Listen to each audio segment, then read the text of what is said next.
예, 안녕하십니까. 부산 백병원 비뇨의학과 민권식입니다. 안녕하십니까. 섹스 칼럼니스트 윤수은입니다. 반갑습니다. 반갑습니다. 예. 네, 오늘은 AI 섹스 로봇에 대해서 좀 얘기를 해볼 건데요. 최근 사회적으로 이슈가 된 섹스돌, 그러니까 일명 리얼돌이라는 말은 많이 들어보셨을 겁니다. 또 얼마 전에 K리그 관중석에 리얼돌들이 단체로 등장해서 이슈가 되기도 했는데요. 지난 10월 14일 날 한 리얼돌 수입업체가 김포공항 세관을 상대로 제기한 소송에서 대법원이 리얼돌 수입을 허가해달라는 업체의 손을 들어주었다는 뉴스도 접했습니다.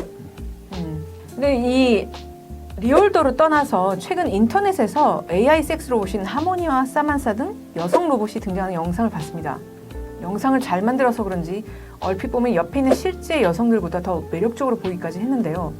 이런 제품? 아니 로봇의 수준은 실제 어디까지 와 있는지 예, 많이 발전을 했죠. 네. 사실은 이제 리얼돌은 진짜 말 그대로 사람 사이즈의 인형일 뿐입니다. 그거는 뭐 풍속 해치고 어쩌고 하는 그런 류의 개념으로 볼 거리가 아닌데, 어쨌든 지금 나와 있는 것들은 AI를 장착한 이제 말 그대로 섹스가 가능한 로봇들이죠. 지금으로서는 상당히 발전을 했죠. 뭐 농담도 사람하고 주고받을 정도이기 때문에. 네. 일단 당면한 문제는 규제면이 제일 이슈가 되는 것 같은데, 지금 이제 우리나라에서도 사실 그 20만 명이 넘게 리얼돌 수입을 금지해달라는 청원이 들어와서 지금 많은 법안이 이제 발의가 된 걸로 알고 있는데, 일단 현재 이제 통상적으로 리얼돌을 여성의 신체를 본뜬 성인용 전신 인형이라고 규정 짓고 있거든요. 예. 정의를. 예. 근데 이제 이 10월에 이 업체의 손을 리얼돌 수입 허가해달라는 업체의 손을 들어주었는데, 대법원이 다시 11월 25일 날 대법원이 인천세관을 상대로 한 리얼돌 수입 업체의 소송은 또 수입 금지 판결을 내렸거든요. 예. 되게 상반되는. 근데 이제 그 전제가 뭐냐면, 둘 다 이제 대법원에서는 리얼돌이 풍속을 해치는 건 맞지만 개인 활동에서 국가가 이제 되도록 간섭을 하지 않는 것이 인간의 존엄성과 그렇죠. 자유를 실현하는 길이라고 하지만, 이제 전자와 후자의 차이점은 이 인형이 얼마나 미성년자의 형상을 본땄느냐. 네, 법원 측에서 봤는데 후자는 신체가 150cm에 17.4kg의 리얼돌이었던 거죠. 그래서 이거는 미성년의 형태를 띠고 있다고 판결을 내려서 수입 금지를. 항상 법이 네. 현실을 못 따라간다는 것에 대해서는 전 늘 뭐 인정을 해오기는 했는데 정말 답답한 게 인형 안을 꽉꽉 채워서 60kg로 만들어야 되나요? 몸무게가 작아서 그렇다는 것도 그렇고, 키 작은 거는 물론 이제 여러 가지 이유에서 키가 좀 작은 것도 있겠지만 키 작은 어른도 있을 수 있는 거고, 다만 외모가 정말 어린아이라든지 뭔가 옷을 입힌 것들이 뭐 예를 들면 뭐 교복이거나 아이들의 옷을 입혔다고 한다면 그건 전 당연히 그 제재가 돼야 된다고 생각을 해요. 근데 단순히 키와 몸무게로 그걸 했다는 거는 그분이 뭘 알고 내린 건지 좀 싶기는 해요.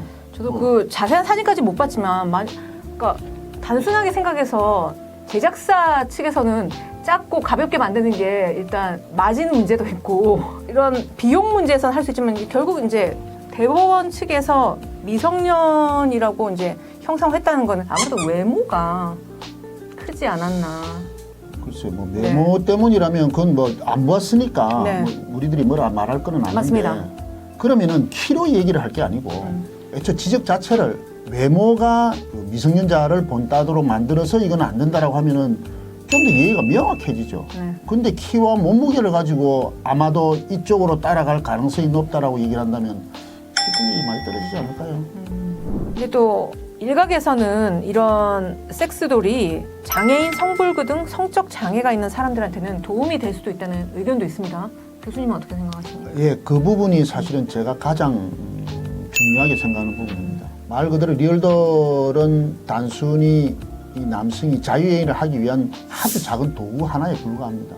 AI를 장착한 거라는 거는 대화가 가능하다는 얘기거든요. 그렇죠. 물론 뭐 AI는 필요 없고 나는 뭐 직접적인 내 성적 긴장을 해소만 하면 된다라고 할 수도 있겠지만, 장애인이나 자기의 어떤 그 결함이 있는 사람들의 입장에서 바라본다면 뭐 스피커에서 나오는 말이라 하더라도 농담을 거쳐서 이렇게 공감해주고 하는 과정들이 있다면 저는 일반 사람보다 그 AI 로봇에 훨씬 더 호감을 가지고 가까이 밀착이 될 걸로 생각하거든요. 더군다나 장애인들이 누군가와 공감하면서 그 사람에게 자기 감정을 노출시키고 편안하게 지내는 일들이 흔치 않다 보니 로봇과의 그런 공감 관계에서 저는 훨씬 더 좋은 영향이 있지 않을까. 그래서 저는 이 AI 섹스 로봇이 저는 좋은 쪽으로 생각하는 거는 여러 가지 질환자나 또는 그런 장애인들의 그 성재활에 이용한다면 아주 좋은 결과가 나지 않을까. 근데 거기 앞서 일단 문제가 될 만한 거는 확실하게 먼저 규제를 중요한 말씀이죠. 예. 그 아까도 좀 뭐 제가 말씀드렸지만 이 리얼돌 이슈에서 핵심은 이미 있는 유명인의 얼굴을 뭐 그대로 한다든 그대로 그 얼굴을 본딴다든지 제일 문제가 되는 건 무엇보다든지 미성년. 예, 대법원에서도 얘기했지만 아직 우리나라는 아직 구체적인 법원이 없지만 이미 이제 뭐 미국이나 영국 같은 경우에는 이 법안이 만들어졌더라고요. 그리고 예를 들면 영국 같은 경우는 이 인형이 미성년을 본따는지 안 본따는지를 전문가가 판단하는 게 아니고 배심원이 판단한다 그러더라고요. 좀 더 스탠다드한 의견을 끌어내기 위해서. 그리고 또 한편에서는 이제 범죄자가 그런 미성년의 모양을 한 그런 인형으로 범죄를 저지를 때 여러 가지 시뮬레이션을 하기 위해서 그 인형을 자신의 이 모의 훈련 도구로 삼을 수 있다는 그런 아직 이 이슈는 워낙 또 사회적으로 예민한 부분도 있고 어느 내용이라도 어떤 산업이 발달하고 인간을 위해서 무언가를 개발해서 편리성을 주고자 만든 것들 치고 부작용 없었던 건 없습니다. 사실 다 있는데 그 부작용을 어떻게 바라보느냐는 거죠. 자꾸 그 위정자들 입장에서는 자기가 하고 싶은 방향대로 문제점을 갖다 붙이고 좋은 점을 또 갖다 붙이고 해서 끌고 나갈 게 아니라 정말로 국민들에게서 그런 공청회를 하는 거죠. 해서 하면은 훨씬 더 나을 텐데 다들 자기가 일부 몇몇 사람의 전문가만 만나서 자기 입맛에 맞게 그 내용을 추려서 법안을 내고 그러니까 공무원들 탁상 공론하고 다를 바가 하나도 없는 거죠, 사실. 좀 더 여기에는 깊은 숙고가 좀 필요할 것이다. 과연 이런 AI 로봇이 성적 대상을 넘어 남녀 파트너의 자리까지 오를 수 있을까 하는 또 그런 안에 대해서 생각해 볼 수 있거든요. 당연히 좀 그럴 수 있을 거라고 보고요. 다만 시기적인 문제긴 한데 여기에 이제 그런 내용이 하나 있거든요. 사만다 AI 섹스 로봇 시제품을 테스트하는 60대 이혼 남성이 인터뷰를 한 내용입니다. 사실은 섹스를 하기 위해서 신청하고 받았는데 섹스가 전부가 아니었다. 이제는 직장에 돌아서 매일 30분 넘게 그녀와 대화를 한다. 처음에는 말도 어색하고 했지만 대화가 훨씬 부드러워지고 그래 어제 말했잖아 공감도 해주고 하는 그런 리액션에 대화가 훨씬 재미있어졌다.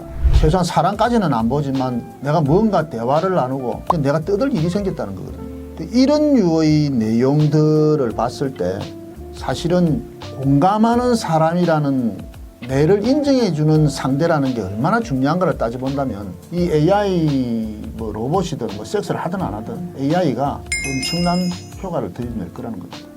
아시다시피 이 문제에서 가장 직접적인 것은 문화적인 부분입니다. 성문화가 어떻게 변해나가느냐. 사실은 제가 원래 비뇨의학과다 보니까 사람들의 어떤 성적인 행동과 그런 가치관의 변화를 조금 빨리 좀 캐치하는 편입니다. 그런데 25년, 30년보다도 최근 5년, 10년이 훨씬 빨라요. 적당히 뭐 숨어서 하는 게 아니고 정말 당당하고 그대로 자기를 드러내고 또 그래서 더 사실은 저는 보기가 좋았어요. 아마도 이런 부분에 대한 거는 머지않아 국내에서도 그런 식으로 변해갈 것이다 라고 생각합니다.